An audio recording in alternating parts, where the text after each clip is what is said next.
This is a quick video to talk about Project 2. Project 1 involves C++ programming. In Project 2, we're just using R.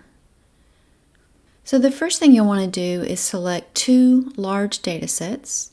And by large, I mean you should shoot for at least 30,000 rows. I have some good sources at the end of the document. Kaggle's a great source, UCI, bunch of good resources there, and you can find anything on the web as well.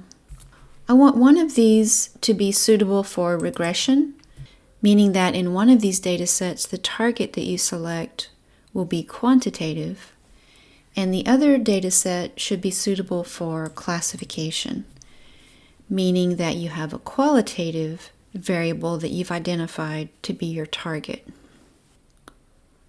For each data set, create a separate R notebook, and you'll knit it to PDF as well. Here's how each data set will be evaluated. You get 100 points for each. You get more points if you have larger, messier data. In this section, I want you to provide a link where you found the data. You don't have to include the data in your upload. And describe whatever you did for data cleaning. Next, use at least 5 R functions for data exploration and create a couple of informative graphs. Run at least 3 machine learning algorithms on each dataset, and then use 5 algorithms in all. So in this section, you'll want to include the code to run your algorithms, some commentary on which features, predictors you selected and why, and then discuss your metrics and the results. So for each data set, rank the algorithms from best to worst, add some commentary on the performance and your opinion on why the best performing algorithm probably worked best on that data. And then comment on what you were able to actually learn from the data. What's the big picture? And then some points here for project depth. More work on the project means higher points. This project will be graded in part using a peer review process, and we'll talk more about that in a minute. What you'll upload to eLearning is your RMD scripts as well as the knit PDFs. Zip all that together. And what we'll do for the peer review is I'll come up with a spreadsheet later to randomize the net IDs so that you'll see on a line your net ID and the net IDs of your 3 reviewers. And you'll send just the net PDFs to your 3 reviewers. So you don't want them to have to actually run the program, download your data. That may be very difficult. So you just actually send the PDFs. Also, don't upload your data to eLearning. And if people want to share their PDFs with the class, then we may do that as well. We'll do that in Piazza. So these are the algorithms that we've already learned, or we will have learned by the time the project's due. And some of them you can use only for regression, some of them work only for classification, and some like KNN, decision trees, SVM, they can actually be used for regression or classification.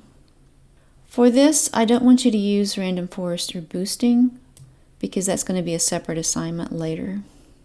All right, let's talk about the peer review process.